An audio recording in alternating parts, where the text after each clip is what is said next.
Kita lanjutkan. Kita punya waktu yang sangat terbatas, jadi kita coba untuk bisa fokuskan pada materi di malam hari ini.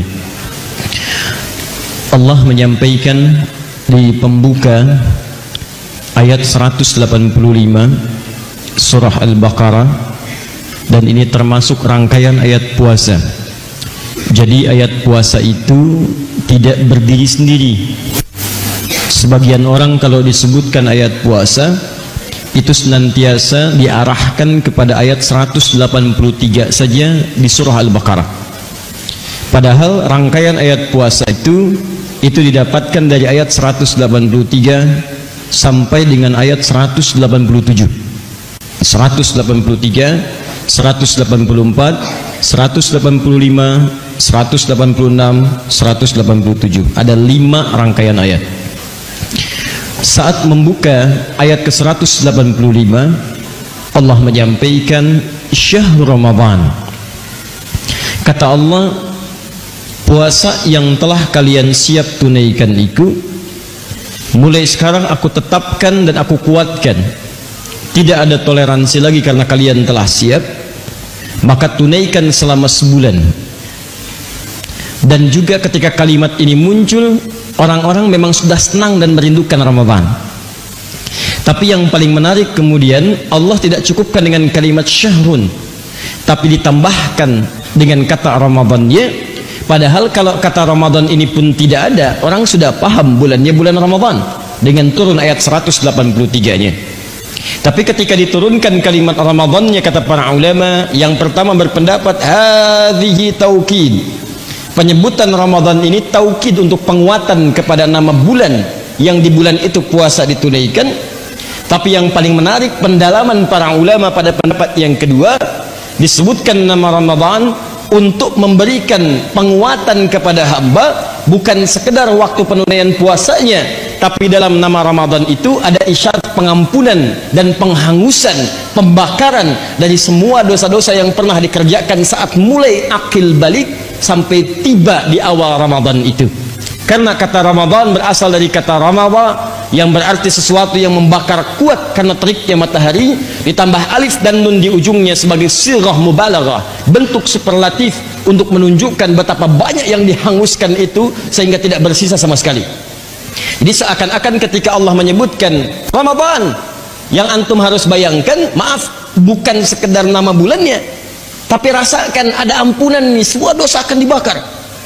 Dan tadi saya katakan menutup pada sesi yang pertama, tidak ada anugerah Allah yang paling tinggi yang diberikan kepada seorang hamba kecuali dalam isyarat Quran surah kedua di ayat 222 di akhir ayatnya, dan Quran surah ketiga Al-Imran di ayat ke-31 yang tadi sebagiannya dibacakan oleh imam kita.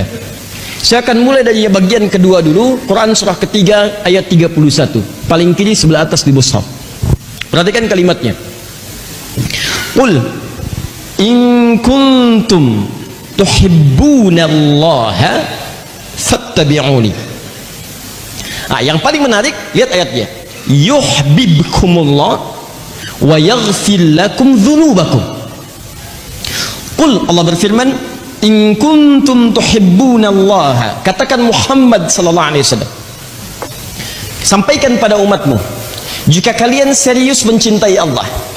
Jadi ada kalimat begini, in tuhibbunallah, bisa nunnya dibuang, in tuhibbullah. Ada kalimat menggunakan kuntum di awalnya, kana wa akhawatuha, in kuntum tuhibbunallah.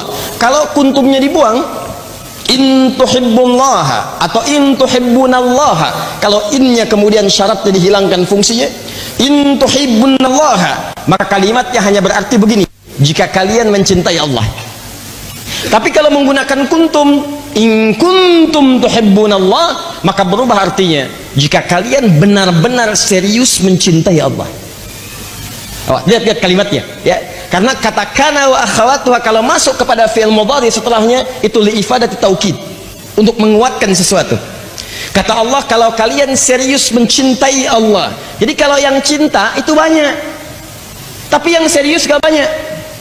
Coba tanyakan kepada setiap lisan orang-orang yang mengatakan muslim atau bahkan mengatakan dirinya beriman, tanyakan Allah. Preman muslim, tanya cinta Allah enggak? Cinta. Tapi kelakuan tidak menunjukkan itu. Tanya seorang yang bermaksiat, cinta Allah enggak? Cinta.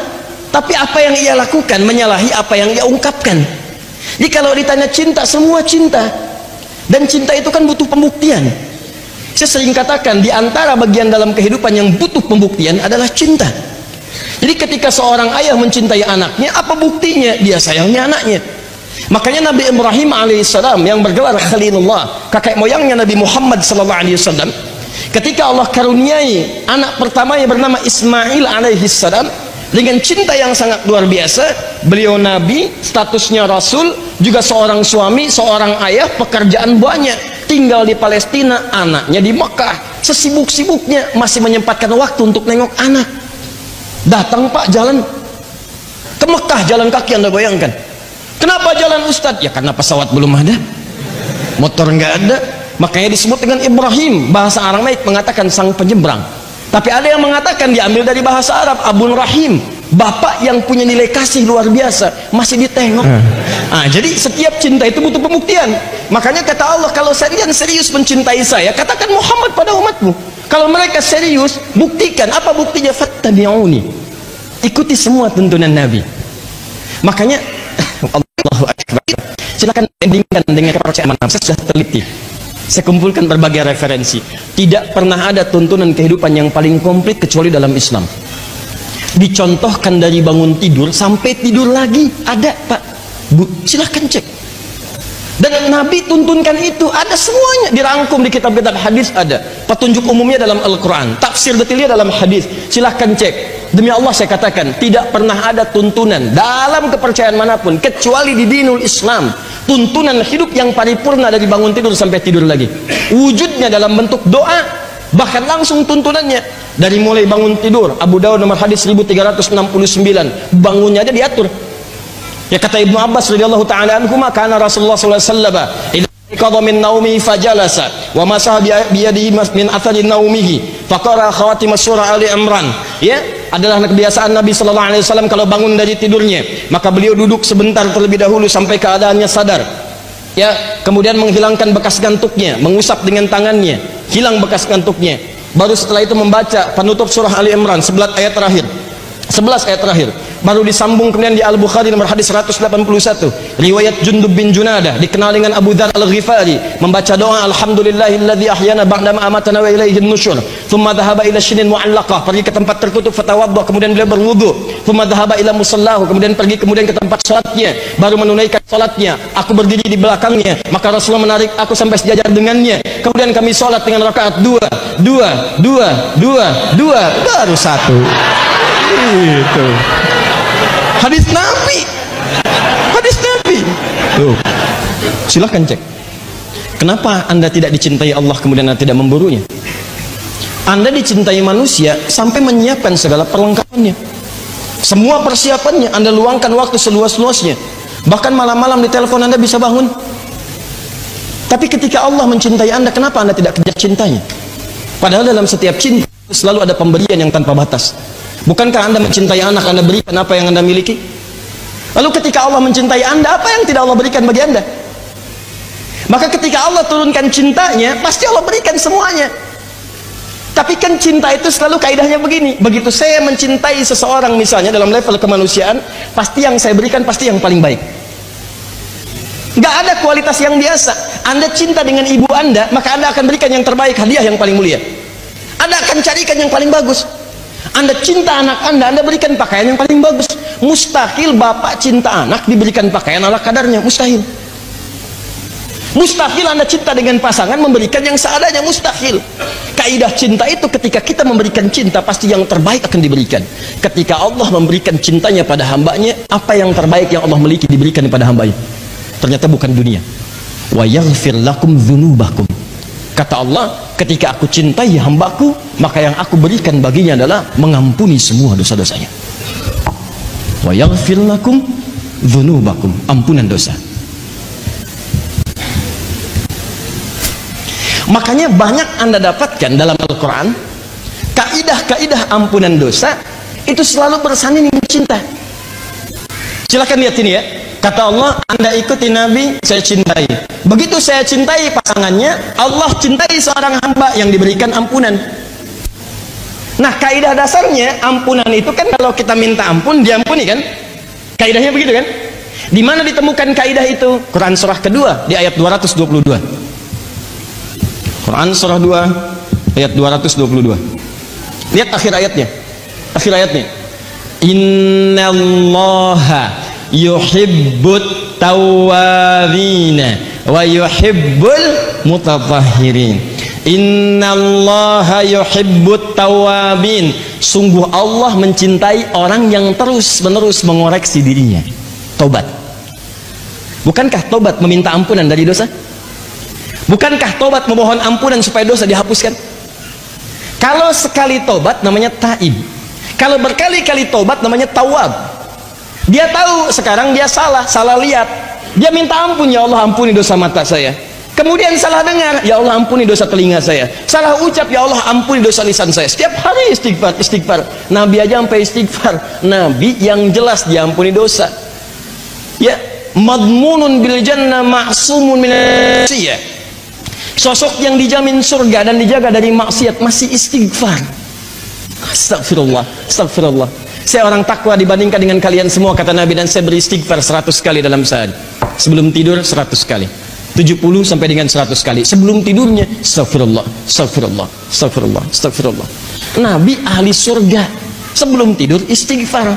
Umatnya surga belum jelas. Sebelum tidur buka WhatsApp. Apa yang mau didapatkan? Hai para pendamba surga, di mana bekalmu ketika menghadap kepada Rabbmu? Nah, ini poinnya. Innallaha yuhibbut tawabin. Orang Allah cinta orang-orang yang suka bertaubat. Di sering kalimat ini saya ungkapkan, Allah itu lebih mencintai orang maksiat yang taubat dibandingkan orang soleh yang tidak pernah merasa salah. Tuh.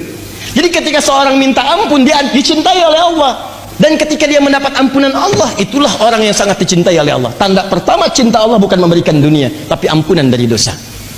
Sekarang cinta itu diberikan setiap hari, berlangsung terus menerus selama sebulan. Tidak ada di bulan lain kecuali di bulan Ramadan. Perhatikan kalimatnya, lihat baik-baik. Ketika Allah mengatakan kalimat syahrul Ramadan, bukankah Ramadan tadi berarti menghapuskan, menggugurkan semua dosa-dosa? Sekarang pertanyaan saya, lihat sini. Kalimat Ramadan diawali dengan kata apa dalam Al-Quran tadi, ayat 185 surah Al-Baqarah? Syahrul. Apa artinya syahrul? Bulan. Saya ajarkan rumus dalam ilmu nahu. Ketika syahrul digabungkan dengan Ramadan, itu artinya mudhaf ilaih. Kalau di ilmu i'rab, syahrun mubtada'un marfu'un wa alamat raf'i dhammatun zahiratun fi akhirih wa tanwinuhu mahdzufun lil idhafah. Syahrun itu mubtada, awal kalimat, tandanya itu dhammah, berada di akhirnya, bentuknya mufrad. Dan kenapa tanwinnya hilang? Harusnya syahrun, tapi syahru di situ karena diidhafatkan, disandingkan dengan kata setelahnya. Dalam hukum ilmu nahwu, ketika ada kalimat disatukan dengan kalimat setelahnya, maka maknanya terikat, tidak bisa dipisahkan. Hadza kitabun, hadza adiyun. Adi dan kitab, buku. Kalau disatukan buku adi, berarti buku ini punya siapa? Berarti buku tidak bisa dilepaskan dari adi. Buku ini punya saya. Jelas? Berarti syahrul Ramadan, ketika syahrulnya dilekatkan dengan Ramadan, maka kalimat Ramadan tidak bisa dipisahkan dari kata syahrul. Tidak bisa berdiri sendiri. Ramadan punya arti, syahrun punya arti. Tapi ketika disatukan, keduanya menyatu dalam pengertian yang sangat indah. Perhatikan baik-baik. Ramadan, pembakaran semua dosa. Dosa gugur dari mulai balik sampai dengan kita tiba di saat itu. Syahrun artinya sebulan. Di selama sebulan itu dosa kita diampuni oleh Allah siang dan malam. Gugur semua dosa, dibakar. Yang siang punya dosa, diampuni. Malam punya dosa, diampuni. Di siang malam dibebaskan kita dari dosa. Apa dalilnya Ustaz? Supaya tidak mengarang. Ini bukan ilmu utak-atik, harus dikuatkan oleh keterangan dalil. Maka dalilnya buka kemudian di Al-Bukhari nomor hadis 36, Kitabus Syam, Al-Bukhari nomor hadis 36. Tersebut juga di hadis Muslim nomor hadis 1910. Saya bacakan hadisnya. Lihat sini. Man shama, satu, Ramadhana imanan wahtisaban ghufira lahu ma taqaddama min dhanbi. Awas, man sama, man siapapun, man ismun mausulun yadullu 'alal fardiyah. Huruf isim mausul penyambung konjungsi, menunjuk kadang pada subjek atau objek, pada setiap personnya, bukan umumnya, setiap orangnya.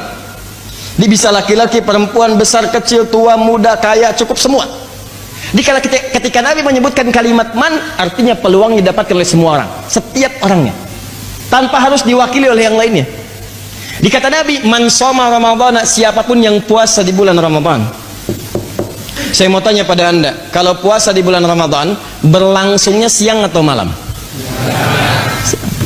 Gak ada orang puasa malam. Yang puasa pasti masa siangnya. Dimulainya kapan? Dari fajar sampai dengan maghrib.